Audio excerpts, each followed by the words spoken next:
So I posted this video on TikTok the other day and it did so well that I decided to make a full video on how to install mini twists. I'm going to give you all of my tips and tricks to get your best set of mini twists. So if you're interested in that, keep watching. So there's a few things that you want to consider when you're doing any natural hairstyle.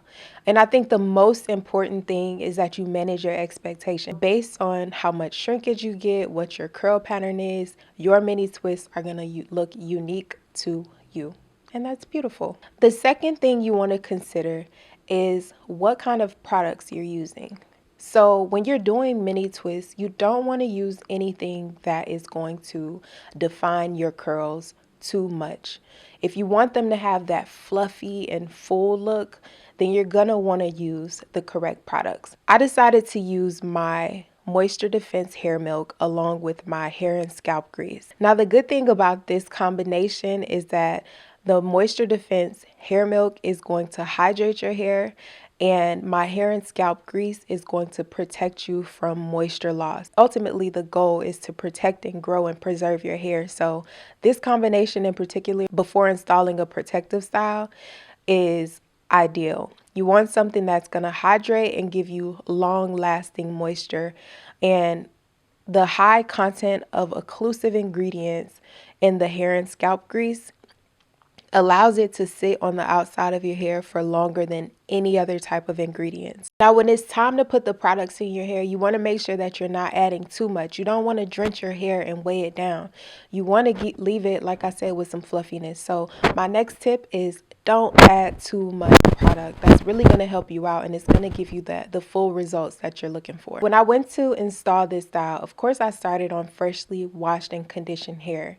This year, I'm trying not to blow dry my hair so much. So what I did was I just put 4 large braids in my hair and let it air dry for a while. When I took the braids down, my hair was fairly stretched out. Now, when you start twisting your hair, you do want to consider where you put your part as well as what direction you're twisting your hair in. So think about how you want your twist to lay, like what looks good on your face. I hear a lot of people say, oh, natural hair just isn't for me, but really it's all about framing your face and how you're going to want your twist to lay. So figure out what looks good on you and how you feel best. Do you like your hair to fall in your face? Do you like it more so like pushed back? Do you like a side part?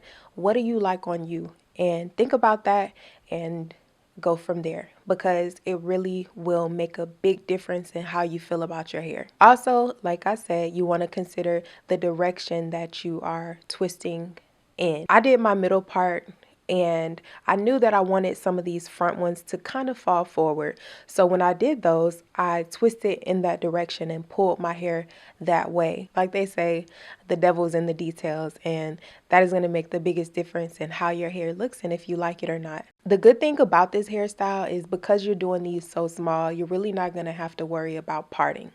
So in the front, I parted because I can see that part, but in the back, I was just grabbing sections and twisting them up. Another thing that you want to keep in mind when you're installing these is that you want to do them very small. That's going to lend itself to the bounciness and the fullness of these twists. But that's it for this video. I appreciate you guys watching. Consider subscribing if you like this type of content and if you want to see more. Until next time, you guys enjoy the rest of your day.